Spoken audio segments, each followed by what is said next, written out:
Dan, thank you very much. Now we have still, again, Doug Wilson and Wayne Thomas joining us on the phone. With that, I'll go ahead and open the forum here to questions from the media. So again, if you have a question for Doug Wilson or Wayne Thomas, we just ask that you just please raise your hand with your comment card in hand so we can properly relay that back to them over the phone. And first off, we'll go ahead and get started in case you have a question for also our panelists right now up on stage. Coach Thomas, you said earlier that this is going to be a great advantage to Stockton Thunder. Can you elaborate a little bit on that? Yeah, I think one of the things that you often look for is the right attitude amongst your team. And I think you want to create a culture, more importantly, that I think gives the player the ability to feel like they're going to win and develop at the same time, and more importantly, get an opportunity to move up in their career, because that's what all these guys are doing. All these guys are here really focused on moving up, and I think aligning yourself with two great organizations that have a history of development and have a current history of winning in a lot of exciting times. Obviously with the Oilers getting Taylor Hall in this June's draft, a pretty exciting time for their organization, and for our players to be here and to be a part of those two. I think what you're going to see is going to turn into a much more motivated group. And I think that culture that's created by having players that are coming from that organization is just going to benefit everybody, including our fans. I think sometimes in the ECHL with players that maybe they get frustrated with that opportunity of making it to the American Hockey League and eventually the National Hockey League by not seeing people being rewarded for their hard work and more even their I guess production. So with more players getting the opportunity to do that, I think you're going to see a more motivated group night in and night out. And I think from the fans' perspective, you're really going to see a team that there's no quitting. And we'll probably be a younger team as a result of it, and because we're going to have more young contracted players from our affiliates. But I think that's an exciting thing for us as coaches to have, is guys that truly are here to develop, to work hard, and never take a night off. And I think sometimes in our league that becomes too much of the case when there's some older players that don't have that motivation. So I think it's really going to be a big time benefit for the culture and the guys that are in the room and getting out on the ice every night. Question for Matt. Sheer numbers-wise, you're talking about guys with ECHL contracts, or they might have a Sharks contract, Oilers. How do you actually see it breaking down? How many Sharks guys will fans see? Oilers guys that are on ECHL contracts? I think that's a tough question to answer today. I think as we move forward here, I know Doug and Rick both alluded to the rookie tournament in Penticton, where you see a lot of these young players that we might have a better understanding by then. But it really comes down to that. Obviously, every player at every level has an opportunity to make the National Hockey League team. And if they don't, some of them by sheer age have to go back to junior hockey. But the other ones find themselves somewhere else in the system, if it's the American Hockey League or some even the ECHL. But I think the one thing that you will see is, coupled with some of our returning players, some new players that we've signed, the rest of the roster will be rounded out by contracted players from both organizations. As we move forward, you won't hear a lot of announcements like we're probably used to in the past. So from a fan standpoint, it's probably going to be a little frustrating, because there will probably be a lot of those players won't be known until the end of American Hockey League training camp. And I think the one thing to recognize is that sometimes we're going to get different types of players for different reasons. We might get a player who's a high-end skilled player that needs to play. And just right now in the American Hockey League, for instance, they might be only getting third line, fourth line minutes, and it just doesn't make much sense for their development. So we might see some players like that down at different times. Obviously, I think the one area we can probably confirm is in net. We'll have a contracted goalie from both organizations. Obviously, we don't know who that is. It will be something that will be determined by their play on the ice through the training camp. We have a question here for Doug Wilson, who is again standing by on the phone, who is the Sharks GM and Executive Vice President. Doug, the question comes from Cam Moore from ProHockeyNews.com. And it says, as far as NHL teams go, the Sharks were one of the more active as far as call-ups in the AHL goes as well. Is this an affiliation designed to cut down on the travel between Worcester and San Jose? Well, I mean, every year is different. Obviously, the proximity is something that we had a relationship in the past, not far away, where MAP is involved. So there is something to be able to go see your players and spend some time. But I think the this relationship is both Edmonton and ourselves, both our organizations are flush with young players. We had a very young team in Worcester last year. We had a lot of players that we wanted to give the opportunity on merit. We added 12 players this year, 8 at the draft, 4 college free agents.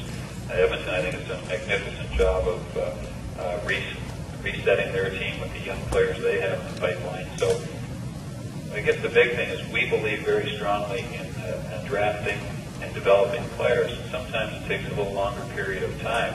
It's not where a player starts, it's where he finishes. And being in an environment where they have a chance to win is crucial to us, whether it be in Worcester or in Stockton.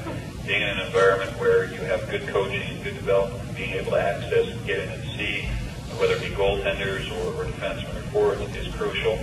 So on all those fronts, this makes a lot of sense to us. We tried to put it in place last year. We've always told our own players within our organization that if you work hard and pay your dues, we will give you the first opportunity.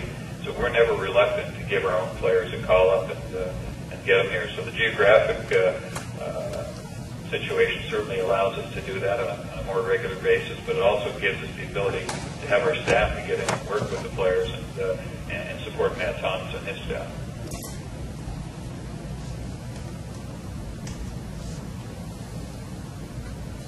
Further questions?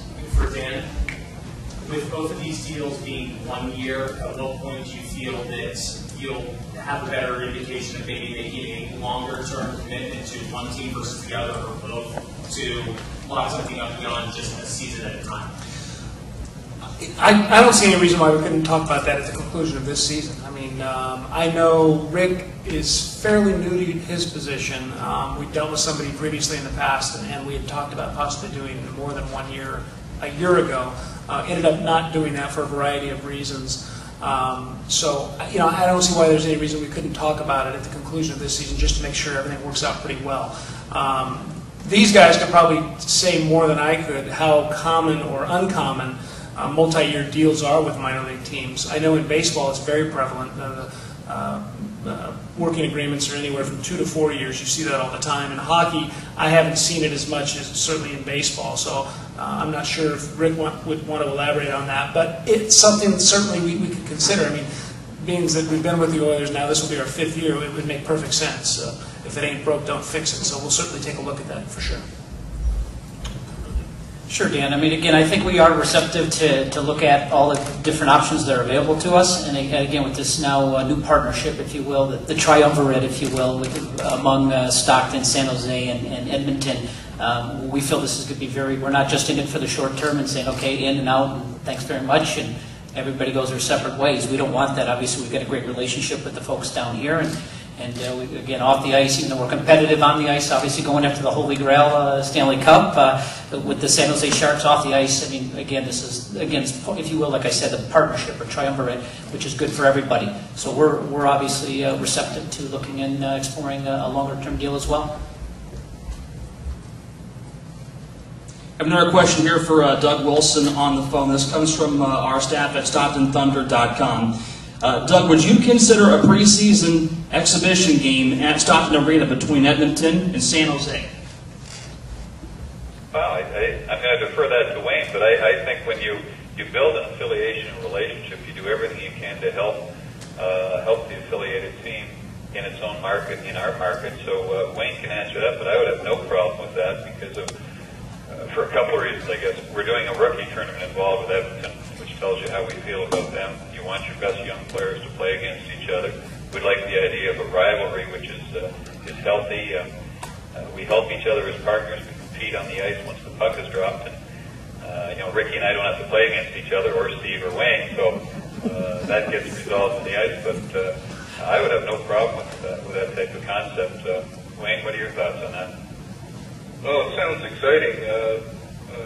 Not sure all of Ricky's responsibilities, but one of mine's trying to coordinate our preseason, and we tend to go a couple of years out and form relationships that work, I guess, geographically. We've traditionally stayed pretty much California-based, and with Vancouver, which is a couple hours away. But I think this opens up another can of worms. I know Dan Chapman could address it. I know he's talked to our building the past about the possibility. And but again, like this year, for instance, the Sharks are going to Europe. We're going to leave early, so we only play 6 North American exhibition games. Other years we played 7, possibly 8. There's actually one NHL team that went to Europe a few years ago and owe us a game that would be a possibility also to be played in Stockton. They owe us a game, but I think with this new partnership, it sounds pretty exciting. Let me just elaborate on that. As Wayne mentioned, I had spoken to the building people in San Jose about the possibility of an exhibition game. As Wayne elaborated on, they're spinning playing quite a few games in Sweden, I believe it is, this preseason, so it wouldn't be a possibility. But it is something that we've kicked the tires on at the very least for 2011 or beyond. But it is a lot more complicated than you might think. But certainly having the Sharks and Oilers on board would make it easier, and the fact that they're ready, willing, and able to at least listen to talk about it, we'll certainly pursue it. It would be something I think would be great for the organization and certainly great for our fans. Further questions at this time? That appears to be it. Folks, we're going to go ahead and wrap this one up, and the hockey season right around the corner, training camp right around the corner. As a reminder, the Thunder again open up October 15th. Against the Ontario Reign, the ECHL affiliate of the Los Angeles Kings. Once again, thank you for joining us.